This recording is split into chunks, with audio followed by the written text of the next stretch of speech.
Hi, welcome once again. I'm Anand Giridharadas and you're in the stream. Today, emerging economic powers such as India are being accused of colonizing Africa. How significant is this land grab?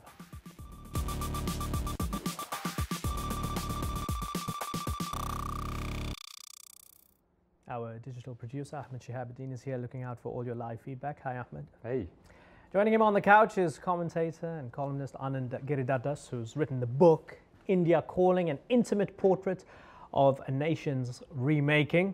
And what comes along with a nation's remaking is its ability to express itself and spread its influence elsewhere, Anand. I think for so many years after independence, for reasons that are obvious, India was an inward-looking country whose primary challenge and primary focus was on, as Nehru had focused the country on addressing poverty and want. And over the last 20 years, in part because of liberalization, as well as changing social policy, you've begun to create a new culture in India that's much more focused on consumption, on the cities, on people wanting to do well, rather than addressing issues of poverty and want. And that extends immediately into the realm outside India, because suddenly all these aspirational people need gas for their cars. They need consumer goods that require whole new levels of trade. And India has found itself entangled in the world, perhaps without having ever had a conversation with itself about what kind of power it wanted to be in the world. You have to remember, these, for China as well, these are centuries worth of changes that have happened in 20 years. But it's not the entirety of what happened in the West that's happened in 20 years. It's part of the West's last century that happened in 20 years. And a lot of other conversations to kind of structure how India plays in the world, just as how China plays in the world, are literally conversations that haven't really happened. Yeah, all of this inextricably intertwined, and of course, Africa having its own evolution, for better or for worse. It's up to you to decide. We're going to be talking about, as I said, land grabs in Africa and what it means for the continent. India, a key player. As always, this show is all about you, our community. So if you've got a story you want to share, follow us on Twitter and you could end up in the stream.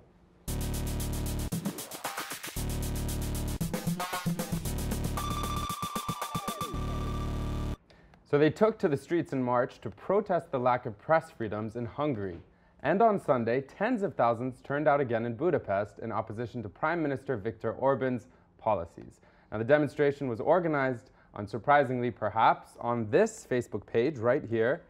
It's called in English, 1 Million for the Freedom of Press in Hungary. Now, more than 100,000 have liked this page, which called for the rally that was held on the 55th anniversary of Hungary's 1956 revolution against Soviet rule. And here are some photos from Sunday's protest, which, according to protesters, let me just enlarge them for you here. According to protesters, the aims of the protests are to challenge the country's strict media laws, its constitution, the treatment of the Roma and the homeless, and what they call the government's rule by force. As you can see right there, tens of thousands of people gathered. Now, the movement has also used videos such as this one called "Don't Like the System" in Hungarian. Just going to play for you a little excerpt of it. It's featuring well-known public figures and ordinary citizens that are sharing why they're attending the protest. So let's take a quick look.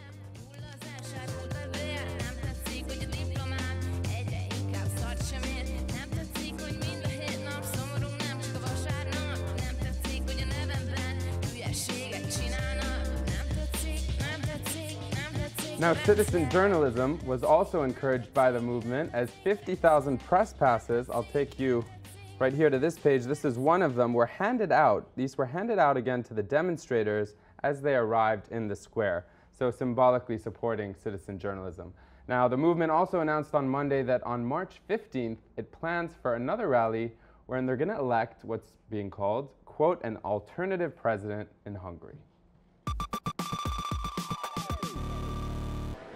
Hello, I'm Mustafa Akil. I'm the author of Islam Without Extremes, a Muslim Case for Liberty. And I am on the stream. Now, what do the new economic powers such as China and India have in common with, say, European hedge funds or US universities? They are all accused of using their influence and wealth to buy land cheaply across Africa. Take a look at this map that I've got up here. It's a map of Africa. It's from the FAO, the Food and Agriculture Organization.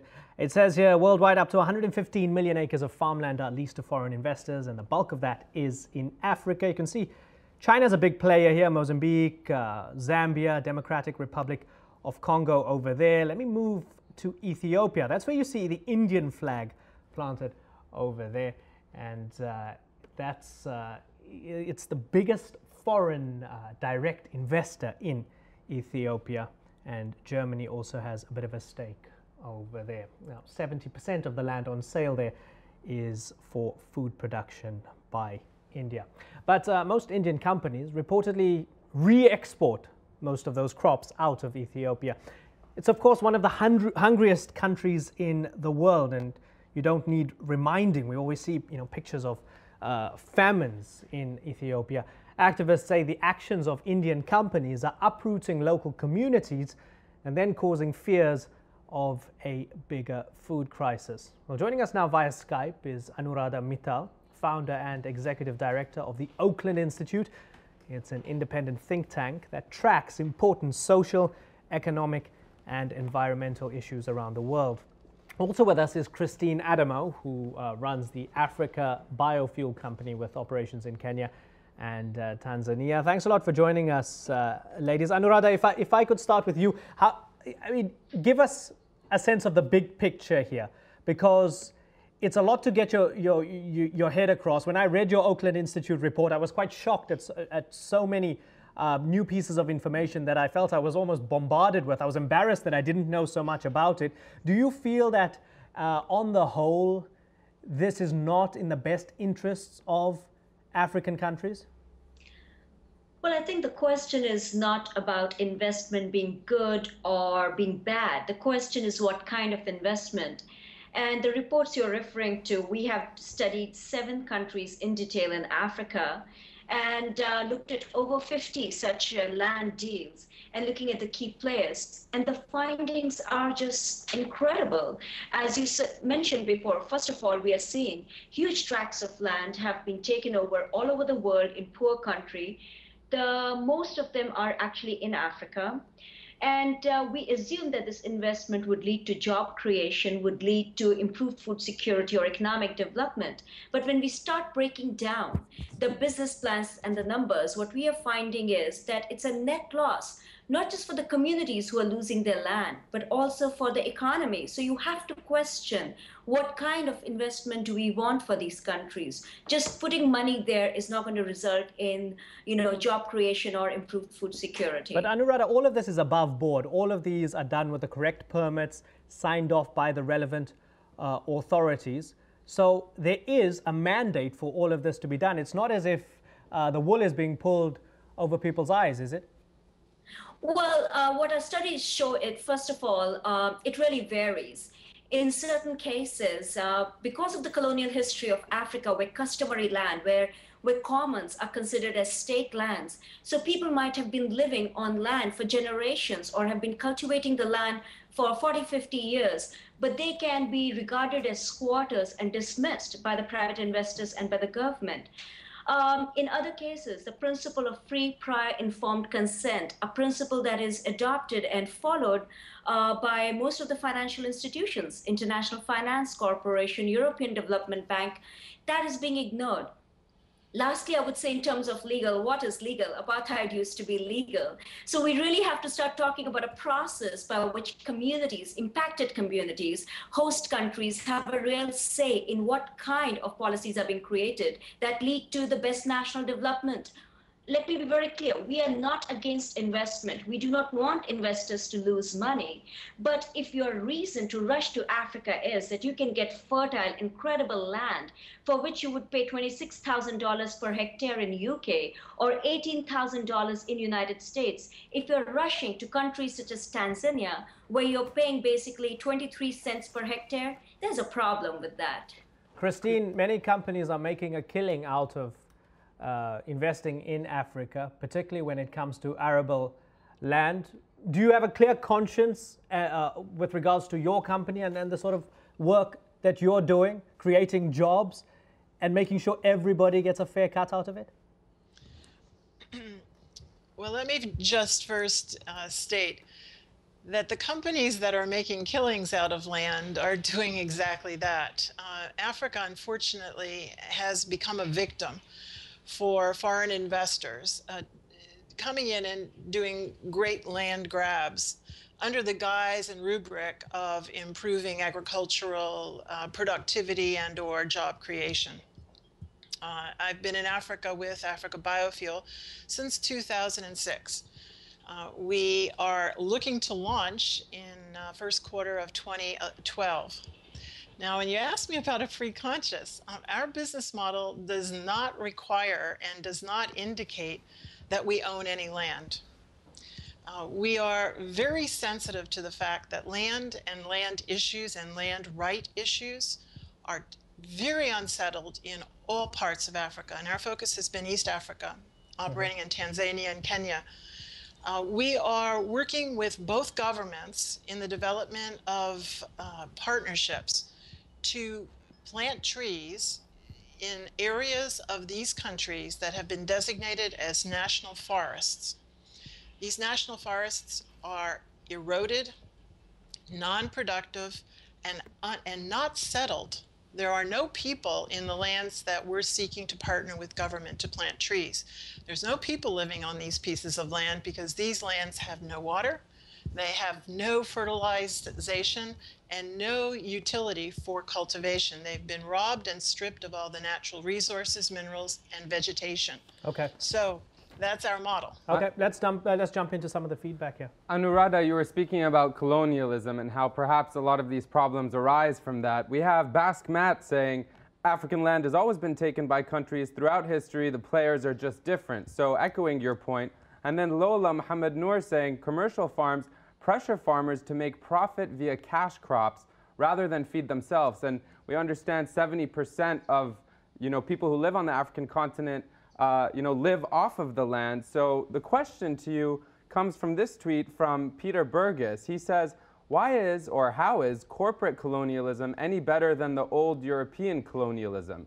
It isn't, it is significantly worse. Do you see a distinction there? Well, actually, if you think of the colonizers in the past, they used to be called East India Company. They were still traders. And that's how the colonizing forces had come in. So not to make it too simplistic, but in some ways, it is the same model of businesses, corporations coming in. And yes, some of the players are different. You mentioned Chinese and Indians before. But as our research has shown, it includes US universities who are investing in private equity and hedge funds who are promising 20 to 40% returns. It is pension funds, Dutch pension funds to Theakref, who are investing in it. And of course, there are the new players of Indian corporations and the Japanese and the South Koreans.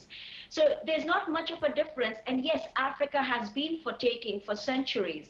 And I would also say that very often people would say, well, we are not buying land. In a lot of countries, you cannot buy land, but the minute you lease land, and very often there are 50 to 99-year leases, it actually amounts to treating local people who have been using those lands as squatters, getting rid of them, displacing them. We have interacted with investors who have talked about these lands being, nobody is living on them, and our research showed that people were living on them. And just because they do not have the Western concept of private property, they're seen as available lands. So we need to be very clear that lease for 99 years, 20, 40 years without consent of the people amounts to land grab. Yeah, and just for the record, I think it's important to note that we had approached Agri-SA, which facilitated many South African farmers going to the Democratic Republic of Congo and getting leased land at a very lucrative rate over there, many hectares of land, as well as the big agribusiness group Emergent as well. Anand, as you look at the spectrum now of all these African nations involved, it differs from country to country. Do you see anything that disturbs you in this trend? Absolutely. I mean, I think if you were to step back a minute from the conclusions of the report, which are very eye-opening, the larger point here is that I think India and China and others that have come upon this kind of influence very quickly, in a kind of blink of history, come upon this money very quickly to do the kinds of things that they're describing, has really not thought through what kind of power they want to exert in the world. And this is true in the oil space. So if you talk to the folks at ONGC, the Indian National Upstream Oil Company, I remember I once had an interview with him about Sudan, and I said, you guys are doing a deal with Sudan, you're the world's largest democracy, doing a deal with Sudan in the middle of Darfur genocide. Don't you think you have a responsibility? And he said, you know, we're not a rich country and we don't have the luxury of making some slogan. That's what he said. And I think that gets to the heart of what we're talking about here. It's not just the specific land grabs in Ethiopia. These are countries that now have huge amounts of power without having developed the compass that power requires. And it's very important to also think about, even in this country, there's a huge domestic constituency for how America behaves in the world, whether it's one way or another. But people care about that as an issue. I don't really think in India, India's behavior in the world is yet politicized. I don't think it's something people argue about. And that's probably something that needs to start to happen. Okay, let's go back to Anuradha before we get Christine back in. Christine, zoning in on India in, Anuradha, rather, apologies. Zoning in on India in particular and its influence in Ethiopia. There's the criticism that, you know, cash crops are being grown for the foreign markets. There's a little caricature that I have on my screen here where an Ethiopian activist has caricatured Meles Zenawi as a sort of pimp, you know, opening up his jacket saying Ethiopia land for sale, opening itself up to India. Do you characterize India's relationship with Ethiopia as a sort of big brother, small brother relationship, and ironically similar to how some other nations have treated India in the past? Well, definitely, as Anand was pointing out earlier, instead of dealing with the crucial question, what kind of power do we want to be? What kind of country do we want to be in this world? We have this attitude of being the big brother right now. And doing what I've said in few other places, that the colonized has now become the colonizer. Having said that, I also want to say that we have to look at the larger development paradigm, which is being promoted by the rich donor countries, for instance, the United States and its aid arm, USAID, or you have to look at the World Bank that is promoting this development paradigm, is actually supporting the so-called South-South cooperation. In fact, USAID has a program whereby it is assisting Indian corporations gain entry into East African countries, including Uganda, Tanzania, and Ethiopia. And in fact, now they're trying to include South Sudan in the picture. If I can just add to that point, just to amplify that, share something that an analysis we did a few years ago that I think is fascinating, that explains this. If you look at the last 500 or 1,000 years of economic history data, basically which were the richest countries, who rose and fell, we are in the middle of an unprecedented situation right now. If you look at the 5 largest economies in the world going back 500 or 1,000 years, they have almost always been also countries that were rich in per capita terms. Right? We've never had countries that were individually poor but rich in the aggregate. And right now, in the top 5 economies in the world, we have 2 countries that are in the bottom half in poverty in the world, and yet have the influence. And what that means, to put it in simpler terms, is $1 trillion of power steered by a $1,000 a year mentality. And that's just a new reality that I think we're beginning to deal with. Well, I mean, in that context, you spoke about Uganda, and, you know, we've seen that there have been political, you could say, scrambles, you could say, in terms of government officials being involved in what is being called the sugar crisis by Indian companies coming in, being invited, allegedly, to set up businesses there. And we have tweets, Christine, I want to give this to you, that question how complicit the actual countries or the nations in Africa are in this process. I know we touched on it a little bit, but Habtoum is saying governments are looking at the immediate relief the money brings in, but not the long-term effect of letting go of fertile land. And many people are echoing this. I mean, PF Redmo puts the question very directly, how much complicity is there with African nations in letting foreign nations come in and use this land? Well, that's an excellent question. Our experience in the past 5.5 years has verified what all of you are discussing right now. As you know, I represent a U.S. investment group that has a business model that relies upon partnership with the African government and a joint venture with a local minority partner. And I think governments are still trying to take a quantum leap away from practices that have been ingrained for decades. And I see government buckling under a lot of weight of cash. There still is a lot of corruption in these governments. And the old guard is still quite prevalent. And if you come in as a DFI with a large bushel barrel of money, then you will get your land. And you'll get your land very quickly. You'll get it with no questions asked. And you'll be permitted to begin your development. Now, what is interesting in the biofuel sector, renewable energy, if you will, and it's an agricultural model, the opportunity for Africa to lead the world in biofuel is very, very real. Only I personally believe that it's going to take 50 years to see that happen, because DFI have flooded in. They have gotten these land grants very illegally. And the minute they've gone to try to incorporate their plantings, the local communities have gone up in uprising. I've personally witnessed stoning of Brazilians, stoning of Italians in Kenya. I have personally witnessed communities pushing Brits out of southern Tanzania. And I say good for them, because these foreign investors have grabbed land illegally and have plopped a lot of money in the right places to get those land grants. But what it has done, unfortunately, for these governments, it's squashing good economic development, because there is a place for biofuel development in Africa that doesn't compete with food security, that doesn't compete for the use of land for agricultural purposes. And it opens up a new market for lots of local rural Africans who are in need of earning power. You know, people want to make money.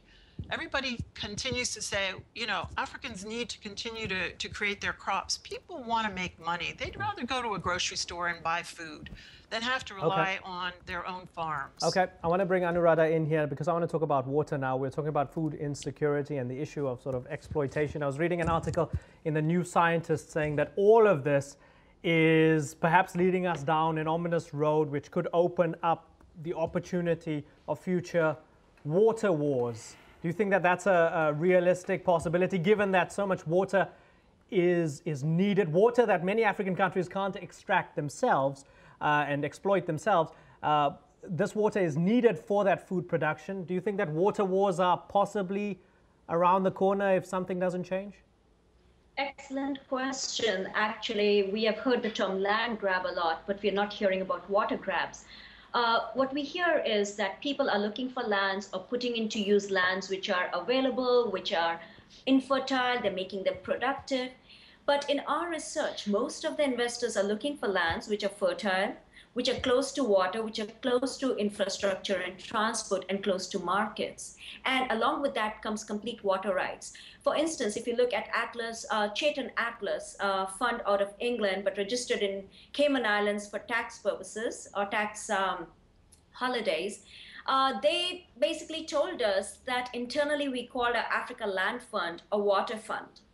Or if you look at Emergent, for instance, whom you had contacted, in Mozambique, in the Matuba project, communities are living there, they're using the land and they're using the water from the canal that's there. But they have managed to secure complete water rights and put in pumps to just take all the water out without any concern for the impact on the rest of the communities. Anuradha, I'm really sorry, I'm going to have to interrupt you there because this is television for you. We always run out of time of things to say, particularly when we have fantastic, articulate guests. Anuradha, Christine, and Anand, thanks a lot for joining us. It's a big topic that we can't get across in just 25 minutes, but thanks for joining us. We'll see you soon. Bye-bye.